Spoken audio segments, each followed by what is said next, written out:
ladies and gentlemen, and welcome to the show. Listen, I'm glad to have you guys here this afternoon. I am going to discuss the virus and its potential effects upon the economy. I do not think the potential for the effects upon the economy have played themselves out yet. At all. I think that it has not been priced in yet. Not even, it's just beginning. I think this 500-point drop we saw in the Dow today is just the beginning. It's not the end. I think that the virus, this virus, I'm going to tell you something about this virus. It has an asymptomatic period. A period where the person has contacted the virus is multiplying within their body, but they're not showing any symptoms. This is what makes this virus very hard to track, very hard to stop,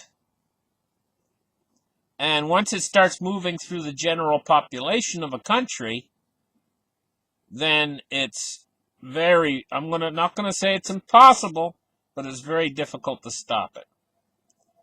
So, in North America, we had a few isolated cases. In other countries, they had a few isolated cases. It took the airplane industry, it took them by surprise. It took everybody by surprise. And, but that doesn't mean that it's actually, in these countries, it's had like one case or two cases. That doesn't mean it's moving through the general population. That just means they've had an isolated case. But in China, it's not an isolated case. They have thousands of people. And it's moving through the general population in China. And this is going to have a profound effect upon the economy. As this widens out its scope in China, it's going to slow down everything. Now, the Chinese were already heading into a slump before this virus occurred. And the world was heading into a slump before this virus occurred. If we go back in time, back to 2008, China was one of the big helpers that moved us out of the 2008 malaise, the recession of 2008. They spent tremendous amounts. They spent trillions of dollars on infrastructure, building massively big building projects. They built whole cities. Cities the size of Chicago they built that are called ghost cities. And when they were building these cities, they required copper, and they required tremendous amount of wiring in the buildings they were building, and cement and everything else, and workers and steel. They bought tremendous amounts of steel. They drove the copper price up to unseen high, and they rejuvenated the world economy. And in doing so, China grew. China grew massively. Its share of the world economy went from 4% up to like 16% of the world economy. Where it stands today, I think it's like 16% of the world's economy. So it's like a 4 times greater power in the world economy than it was back during the 2008 crisis. And instead of helping us, they helped us out of the 2008 crisis. Instead of helping us out of the crisis, this time, they're going to pull us down into the crisis, along with the rest of the world. And so, as this disease grows exponentially in China, the effect that it radiates outwards into the general world economy is going to increase as the disease increases.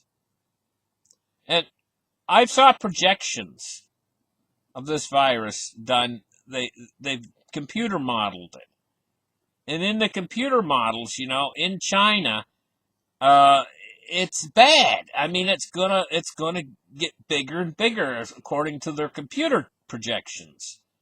Now, how that translates into the real world, because these are just computer projections, I mean, yeah, we could get a miracle. A miracle could come along, but more than likely, we have to face reality that these computer projections are probably going to become what's really going to happen. And as it widens its scope in China, it's going to take down more and more of the Chinese economy. This is basically going to lead to the United States economy having be impacted by a slowdown as well that we can't afford. We were just barely keeping above recession territory, and the United States economy is the only thing that's keeping the world from slipping into recession. And this is not going to be any ordinary recession. Mounting problems in the world, this virus could not have come along at a worse time. The world was getting ready to slide into a recession anyway. So, I see this intensifying everything. And we've got our yield curve inversion back again. Deutsche Bank, this last year, lost like 6-point-something billion dollars. They're losing it. Deutsche Bank is such a big bank, and they're so integrated into everything that they could pull down the entire banking system and the entire world economy down with them if they go under.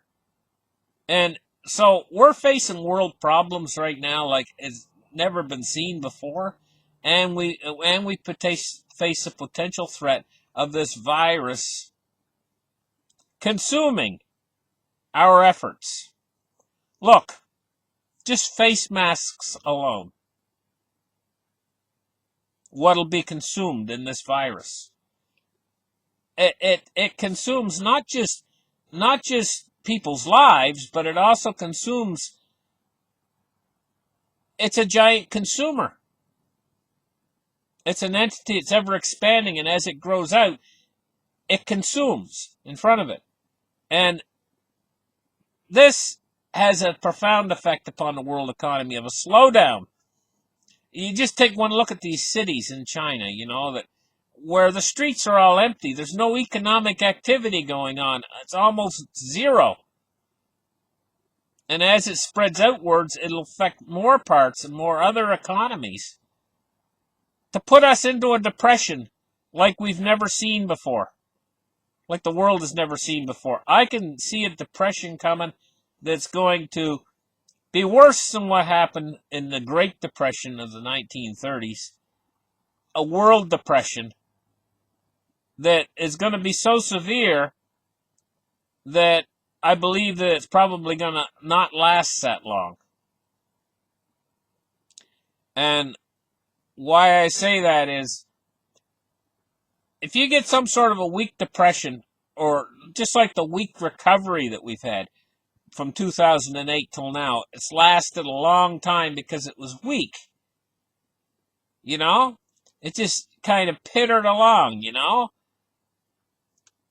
I don't see that happening. I see a total collapse of the system that happens quickly, and because it happens so quickly and it's so severe, then we get a recovery from that. In other words, what I'm saying is the potential effect, the net effect, end effect of something that's extremely severe is a bounce back later. It works the same way as in markets, okay? If a market goes too low, if a market crashes and it becomes too oversold, then you see a bounce back. But if you see a market and it just goes down a little bit and then goes along sideways and goes down a little bit more and then goes along sideways for a long time and then goes down a little bit more, it takes forever. I mean, it can go years that way. But if a market just totally crashes and then it overshoots and it goes into oversold, it just becomes completely out of whack because it's lost so much value, then you generally see a recovery because it overshot. And I see the same thing in general with the world economy here.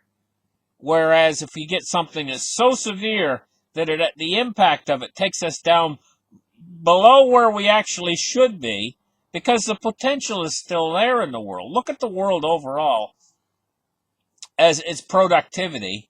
All the factories are still there. The land is still there. The technical know-how has actually increased. If we go through 2 years of this fighting this virus and the whole world economy sinks down below zero, the factories are still there. Everything, our technical knowledge of how to build things is still, everything's still there. It's just we've went through a bad, rough patch.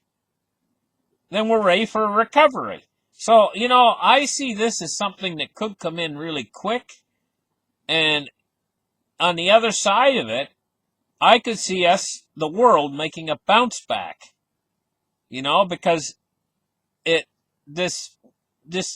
desperate, it's such a desperate situation.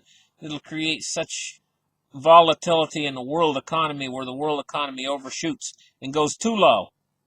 But what's going to be the impact on the people out there during this maybe a 2-year period where we go through this terrible depression? The impact could be very severe, especially like for third world countries. Listen, thank you guys for listening. And I figured I'd just do this little special show this afternoon and talk about the virus a little bit and the impact that it's probably going to have on the global economy. The impact, I see it as just beginning. I think before this thing is through, we're going to see probably at least a 40% drop in all the world's markets. At least. But that's why I say we could have such a recovery on the other side of this.